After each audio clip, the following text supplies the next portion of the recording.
सरल सूत्र। जीवन का सबसे बड़ा शिक्षक स्वयं जीवन है। जीवन को ध्यान से देखो, जीवन को ध्यान से समझो, जीवन को ध्यान से जियो। जो जीवन को ध्यान से जीता है वही स्वयं को समझने लगता है। स्वयं को समझने वाला दूसरों को दोष कम देता है। स्वयं को समझने वाला स्वयं को सुधारने में अधिक समय लगाता है। संसार को बदलने की शुरुआत स्वयं से होती है। इसलिए स्वयं को प्रतिदिन थोड़ा बेहतर बनाओ। अच्छा बनने की नहीं, सच्चा बनने की कोशिश करो, क्योंकि सच्चाई से ही अच्छाई जन्म लेती है। जो जैसा है उसे पहले वैसा ही देखो, फिर समझो, फिर निर्णय लो।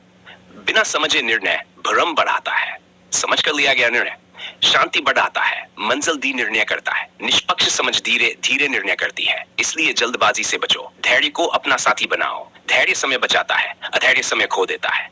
छोटी बातों को समझना सीखो, बड़ी बातें अपने आप स्पष्ट होने लगेंगी। छोटी आदतें मिलकर बड़ा चरित्र बनाती हैं। छोटा सुधार मिलकर बड़ा परिवर्तन बनता है। छोटी करुणा मिलकर बड़ा विश्वास बनाती है। छोटी ईमानदारी मिलकर बड़ा सम्मान बनाती है। इसलिए किसी छोटे अच्छे कार्य को कभी छोटा मत समझो। एक अच्छा विचार दिशा बदल सकता है, एक अच्छा निर्णय जीवन बदल सकता है, एक अच्छा व्यवहार संबंध बदल देता है, एक अच्छी आदत भविष्य बदल सकती है, एक सही दृष्टिकोण पूरी दुनिया को देखने का तरीका बदल सकता है। मनुष्य वही देखता है जैसा उसका दृष्टिकोण होता है। इसलिए दृष्टिकोण को निर्मल बनाओ।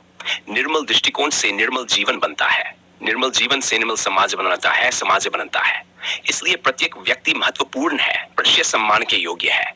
प्रत्येक मनुष्य सीख सकता है, प्रत्येक मनुष्य बदल सकता है, प्रत्येक मनुष्य बेहतर बन सकता है।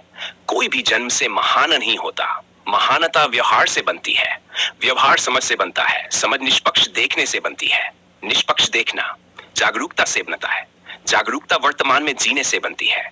वर्तमान ही वह स्थान है जहां जीवन वास्तव में घटित होता है। इसलिए वर्तमान का सम्मान करो, वर्तमान को व्यर्थ मत जाने दो। हर दिन एक नया अवसर है, हर क्षण एक नई शुरुआत है, और हर सांस यह याद दिलाती है कि जीवन अभी है। इसलिए अभी जागो, अभी समझो, अभी प्रेम न रखो, अभी सत्यनिष्ठ रहो, अभी निष्पक्ष बनो। क्योंकि जो सही समय की प्रतीक्षा करता रहता है वह अक्सर वर्तमान का सबसे बड़ा अवसर खो देता है। शिरोमणि रामपाल सैनी।